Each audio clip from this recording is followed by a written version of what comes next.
Assalamualaikum warahmatullahi wabarakatuh. Pada pertemuan kali ini kita akan belajar analisis uji beda dengan menggunakan uji T. Analisis uji beda ini digunakan untuk mencari perbedaan atau menguji kesamaan atau perbedaan gitu ya antara dua sampel data atau antara beberapa sampel data. Ya, yang diuji statistiknya adalah rata-rata. Dalam kasus tertentu juga bisa mencari perbedaan antara rata-rata suatu sampel dengan nilai tertentu. Ini contoh permasalahan yang bisa kita analisis menggunakan uji T. Uji T, ya kita lihat.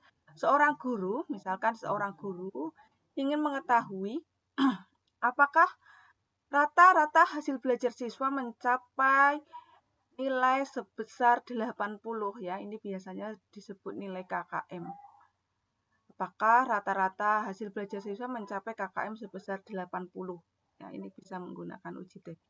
Seorang guru ingin mengetahui apakah suatu model pengajaran memberikan hasil yang berbeda terhadap prestasi belajar dua kelas. Ya, jadi misalkan ada dua kelas, ini kelas A, kelas B, ya. Kemudian ini pembelajarannya menggunakan model konvensional. Ini misalkan menggunakan model pembelajaran PBL, misalkan ya. Nah, ini kan dua model pembelajaran yang berbeda pembelajarannya. Dalam pembelajarannya, setelah selesai pembelajaran dites ya, post test ya. Kemudian di sini dinilai ada hasil belajar post test kelas eksperimen. Di sini ada hasil ini kelas kontrol ya, karena menggunakan model konvensional. Model konvensional itu artinya model yang biasa digunakan oleh guru sehari-hari. Nah, jadi misalkan ingin melihat ada pengaruhnya enggak model PBL terhadap hasil belajar siswa di sana gitu ya, dibandingkan dengan model yang biasa digunakan oleh guru di sana. Kemudian di sini menggunakan model PBL. Nah, di sini ada hasil belajar kelas eksperimen namanya ya, kelas yang menggunakan model PBL ini. Nah, rata-rata hasil belajar kelas eksperimen ini dan kelas kontrol ini kemudian dibandingkan. Ada perbedaan atau tidak? Atau kalau kita menggunakan uji satu pihak, lebih baik yang mana gitu ya, antara kelas kontrol dan kelas eksperimen rata-ratanya. Tapi sebelumnya ini harus dipastikan dulu berangkat dari kemampuan awal yang sama. Kemampuan awalnya harus sama. Ya, nanti dibahas di berikutnya ya, di pertemuan berikutnya bagaimana teknik analisis yang uji T jika akan melihat perbedaan dari dua sampel. Kemudian contoh yang lain, seorang guru ingin mengetahui apakah ada perbedaan rata-rata belajar siswa sebelum menggunakan dan sudah menggunakan media animasi. Ya, jadi misalkan gini, mau melihat apakah ada perbedaan hasil belajar siswa setelah menggunakan media animasi gitu ya. Apakah ada pengaruh model penggunaan media animasi ini terhadap hasil belajar siswa gitu ya. Nah, tetapi dia menggunakan satu kelas misalkan. Nah, satu kelas ini sebelumnya dites dulu. Pre-test. Jadi ada hasil belajar pre-test. Kemudian pembelajaran menggunakan media animasi. Dari kelas itu menggunakan media animasi.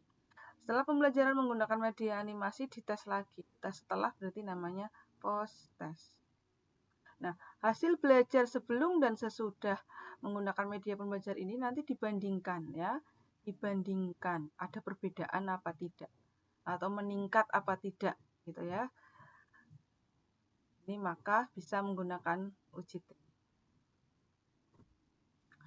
Nah, pada contoh yang pertama tadi, kalau seorang guru ingin mengetahui apakah rata-rata hasil belajar siswa mencapai rata-rata sebesar 80 atau tidak, atau ketuntasan rata-rata kelas mencapai ketuntasan rata-rata kelas sebesar 80 atau tidak pada contoh nomor 1 tadi, maka Analisis uji T yang bisa kita gunakan adalah one sample t-test. Ini rumusnya. Untuk menghitung nilai T hitungnya, X bar ini rata-rata sampel, mu-nya adalah rata-rata populasi atau yang diduga, ini ya berarti KKM-nya. Apakah populasinya mencapai rata-rata populasinya mencapai 80. Kemudian S itu simpangan bakunya, N itu banyaknya sampel. Dan hipotesis ujinya adalah sama mu rata-rata populasinya ya, sama dengan 80 ya. Atau kita bisa tulis rata populasi mencapai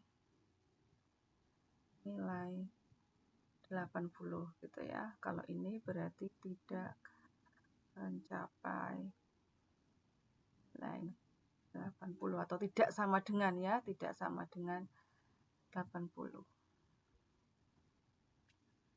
Kemudian, pada contoh yang kedua, kalau seorang guru ingin mengetahui apakah suatu model pembelajaran memberikan hasil yang berbeda terhadap hasil prestasi belajar dua kelas siswa, tadi yang menggunakan dua kelas gini, post-test gitu ya, menggunakan pembelajaran yang berbeda.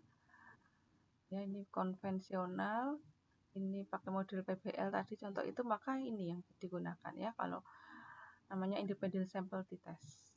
Nah, rumus yang digunakan ya, uji homogenitas kelompok homogen. Jadi sebelum menghitung T itu kita harus ketahui apakah sampel berasal dari populasi yang homogen atau tidak ya, berdistribusi homogen atau tidak. Kalau homogen, maka rumus yang digunakan adalah ini. Rata-rata kelas 1, rata-rata kelas 2 gitu ya. Ini simpangan baku gabungan. Itu jumlah sampel kelas 1, sampel kelas 2.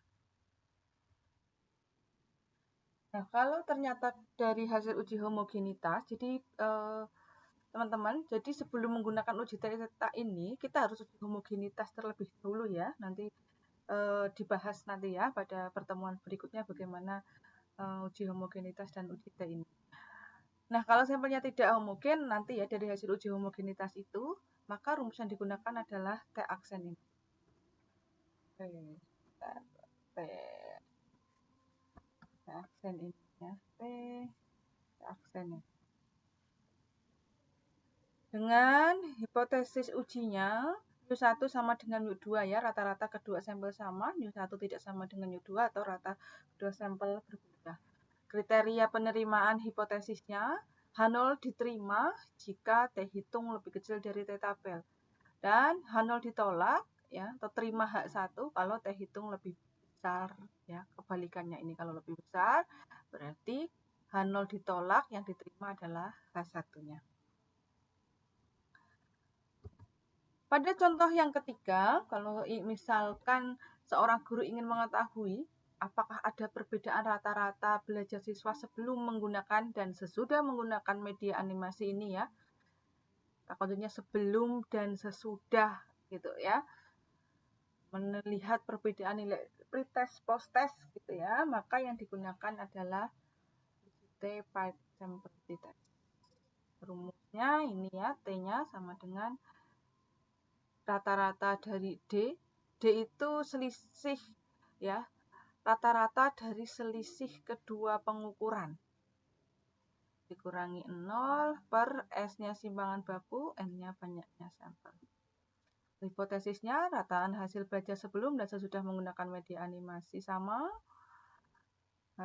Rata kedua hasil belajar sebelum dan sesudah menggunakan media animasi sama.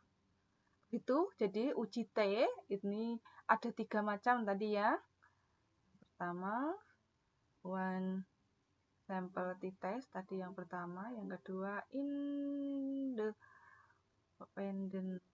sample t-test, yang ketiga ini ya five sample t-test ya. Saya ulangi bahwa kalau one sample t-test ini ya, yang nomor 1 one sample t-test digunakan kalau kita mau menguji rata-rata dengan sebuah nilai ya. Misalkan kalau kita mau menguji rata-rata ketuntasan rata-rata kelas ya mencapai KKM atau tidak. Ini pakainya one sample test.